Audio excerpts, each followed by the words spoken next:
2023. Elections may not hold in Nigeria, United Kingdom government.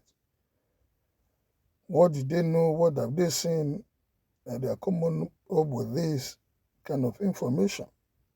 Well, let's see how it goes. Welcome to the news. If you are new, kindly subscribe to my page. And if you have been there, thank you for your support now and always. The government of the United Kingdom has warned that the 2023 general elections may not hold in Nigeria if the current spate of violence and insecurity continues. The Director of Foreign, Commonwealth and Development Office in the United Kingdom, Chris Beecroft, made the submission during the launch of the Nigerian Governors Forum Peace and Inclusive Security Initiative in Abuja.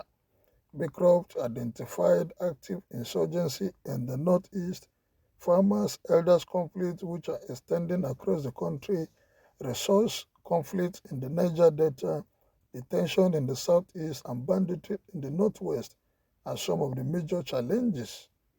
The United Kingdom government official, however, said the solution is definitely possible, but it requires all stakeholders to work together. We're not seeing this working together, especially in our security apparatus. They seem to be working against one another. And before the Kuje attack, we got the information was circulated that DSS gave information about this pending attack. But what did they do? Nothing.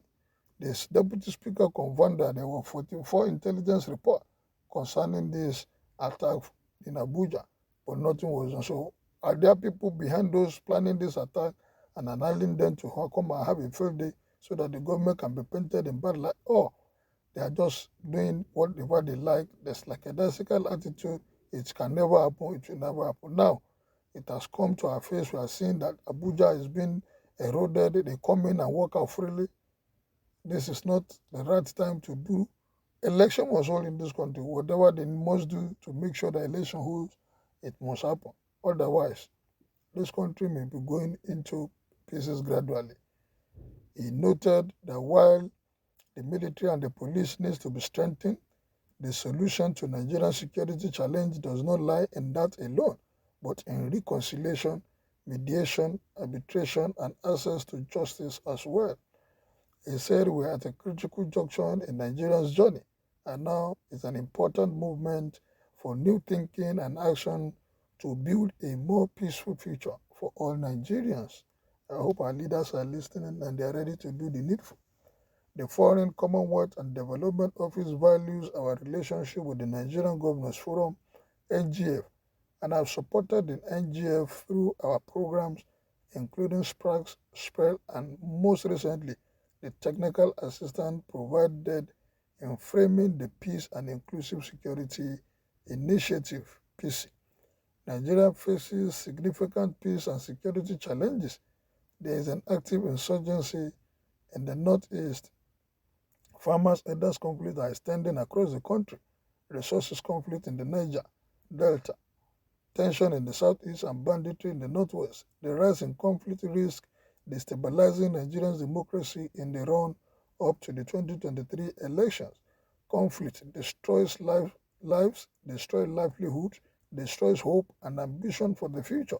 Conflict represents an existential threat to Nigeria's unity and its development.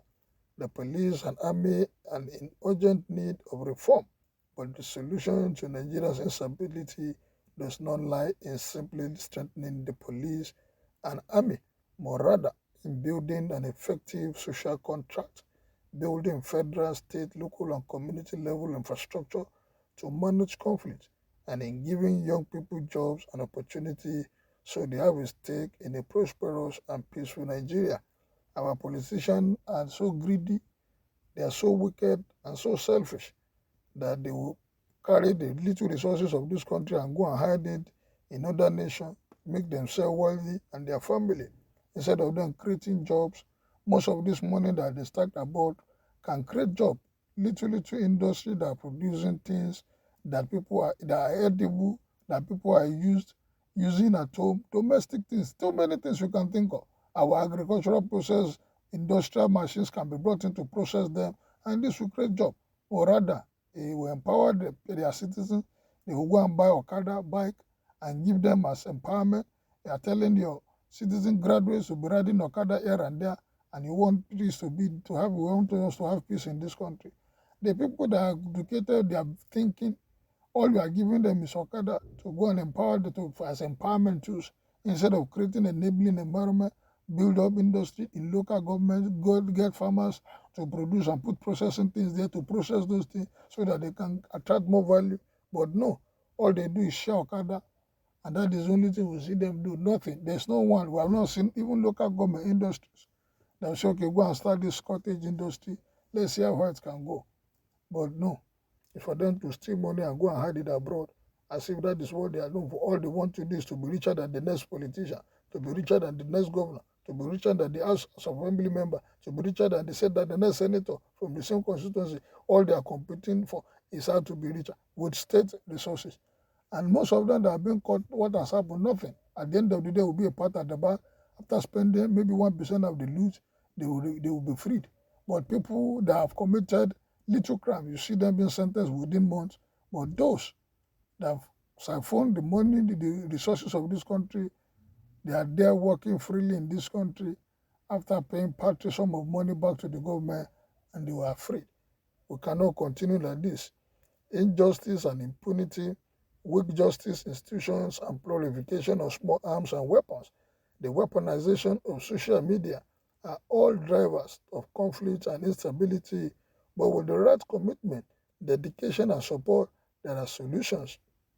The United Kingdom Foreign Commonwealth and Development Office (FCDO) recognizes the important role Nigerian Governors Forum plays in setting the pace and security agenda, building state-level and community-level structures and institutions to reduce violence and respond to conflict and insecurity across Nigeria.